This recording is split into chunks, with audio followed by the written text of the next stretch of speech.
इस बार बेटी तेरी डिलीवरी मैं मायके में ही करवाऊंगी। मैंने तेरी सास से भी बात कर ली, तुम्हारी सास को भी कोई एतराज़ नहीं।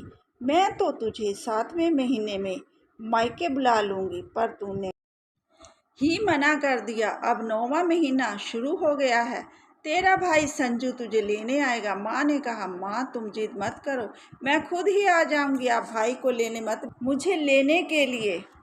बेटी कैसी बातें कर रही हो तुम, 9वां महीना लग गया है, ऐसे में तुम्हारा अकेले आना बिल्कुल ठीक नहीं। माँ ने कहा, मैं जरा नील से बात करके आपको बताती हूँ, आप भैया को मत भेजना मुझे लाने के लिए, और फ़ोन काट दिया।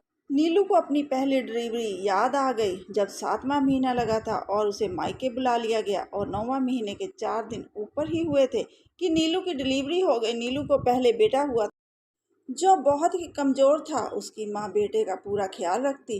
नीलू का बच्चा था, इसलिए उसे अच्छी तरह देखभाल करनी नहीं आती थी। नीलू को बच्चों को दूध पिलाने में भी तकलीफ होती थी, और डिलीवरी होने के कारण उसे बैठने में भी परेशानी होती थी। नीलू की माँ ही उसे दूध पिलाने में मदद कर। जब भी बेटा रोता तो मम्मी लोरी देकर सुला देती। 40 दिन बाद नीलू अपनी मम्मी के कमरे के पास से गुजर रही थी, तभी उसे अपनी भाभी की आवाज़ सुनाई दी कि मम्मी नीलू को कब ससुराल भेज रहे, उसकी देख आप यह भूल गई कि हमारे भी बच्चे हैं, जिसकी जिम्मेदारी आप पर है। नीलू की डिलीवरी पर भी हमारे पैसों से हुई, अब आप रीति रिवाज पर भी खूब पैसा लुटा रहे हैं, हमें भी अपना घर देखना है।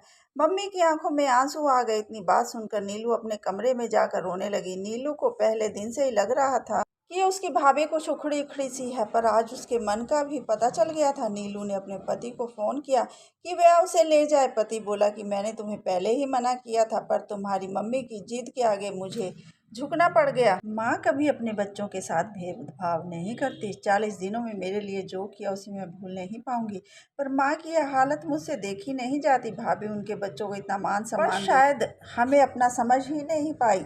दूसरे ही दिन नीलू के पति उसे लेने आ गए। नीलू ने सबसे यह बात छुपा कर रखी थी, उसने भाभी की बातें सुन ली थी। आज दूसरे बच्चे की बारी थी, फिर माँ का फ़ोन आया, तो नीलू ने सोच लिया था कि इस बार वह अपनी डिलीवरी ससुराल में ही कराएगी। वह अपनी वजह से अपनी माँ को कभी तानों का शिकार नहीं होने दे। नीलू ने अपनी सास से कहा कि मम्मी इस बार मैं अपनी डिलीवरी के लिए मायके नहीं जाऊंगी, क्योंकि बेटा भी स्कूल जाता है। सासू माँ ने कहा कि जैसी तुम्हारी मर्जी। अब नीलू ने अपनी माँ को फ़ोन करके अपना लक्ष्य बता दिया था।